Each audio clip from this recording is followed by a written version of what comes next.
আল্লাহ কোরআনে বলছে, বান্দা, আরে বান্দা, কেমনে নাফরমানি করছো? ওই দিনকে কেন ভয় করছো না?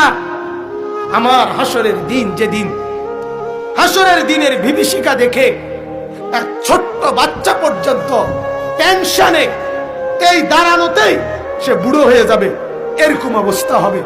যে মুহতিঈনা মুকনিঈ রুউসিহিম, যেদিন মাথা নিচের দিকে নুয়ে রাখবে, লা ইয়ারতাদ্দু ইলাইহি তারফুহুম, একবারের জন্য চোখ ও মাথা আলগি দিয়া কি হইতেছে চতুর্দিকে মাথা আলগি দিয়া যে কতদূর চাইব, এই সাহসটাও হাসরের ময়দানে হবে না।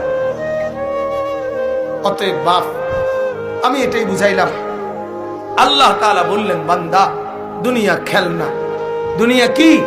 তাইলে যা কিছু তোমার ব্যস্ততা, সোফা, খাট, পালং, বিল্ডিং, দালান, এই ফার্নিচার, মূলত তুমি খেলনা বানাইতেছো। কি বানাইতেছো বলেন না? খেলনা।